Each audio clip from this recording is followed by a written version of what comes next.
The Monkey is written and directed by Osgood Perkins and stars Theo James in a dual role as Bill and Hal, twin brothers who find their father's old monkey toy in the attic. After that, a series of gruesome deaths occur and the siblings decide to throw the toy away and move on with their lives, but eventually that evil monkey comes right back, leaving a bloody trail of death in its way. I love Perkins' last film Longlegs, and the Black Coat's daughter is also very good, but with this movie he's trying out something very different because the monkey has just as many laughs as it does horror. This movie is surprisingly hilarious, most of it due to an extremely tight edit. I got quite a bit of laughs out of some very abrupt cuts usually leading to a funeral, and there are a ton of funeral scenes in this movie because a whole lot of people die in it, but the film also does try to take the topic of death somewhat seriously, although with a very dark sense of humor. Characters talk about the looming threat of death quite often in the movie. Tatiana Maslany has a great monologue about it to her young sons, sharing with them the rather morbid details of life that perhaps they're a little bit too young to necessarily be thinking about, but it also explains how they end up the way they do when these brothers are older and both played by Theo James. Both of them never got along, but they especially don't as adults. They haven't spoken in years, and the Theo James that were with the most only sees his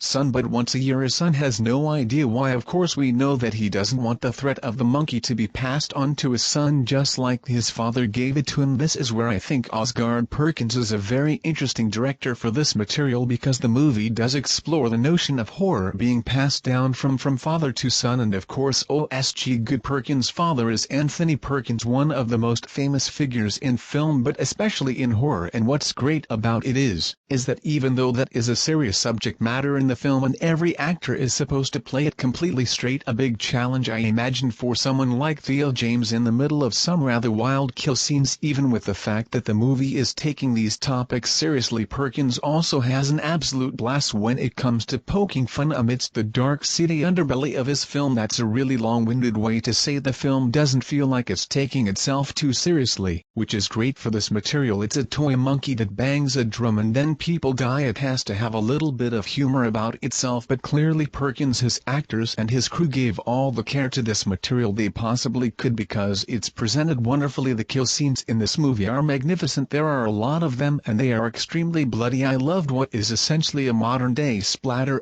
film. We haven't gotten too many of those lately. A lot of studios have been afraid, to be completely honest, to be more gory in films because some people get turned off by it, especially for mass audiences. This movie is not concerned about that at all. A lot of people die and you see everything, and it's meant to make you gag, and with these deaths I think they found the perfect balance between convincing in a way where it will make you squeamish but also exaggerated in the way that you can have fun with it. Theo James is really great here. I know he's done other things since Dive, but I haven't really seen any of those things. This is my first time seeing him in something since then, and this is like a revelation for me. I thought he was wonderful in this movie, very funny, but also gives a great amount of empathy to a character that could easily be not empathetic because he is purposefully ignoring his son and not giving his son answers when his son is like, hey, why don't ever get to see you, and he's very walled off from it because he doesn't want to say, well, I got this toy monkey that might kill you, because that'll just make him look insane. But he brings a lot of warmth to a character that is completely shut off from most of the world, and he's also great as his 3-minute older brother who has some plans of his own when it comes to the monkey. This being a short story from Stephen King, whenever something like that is adapted there's always this threat of expanding on it to such a degree that the short story doesn't support looking for things that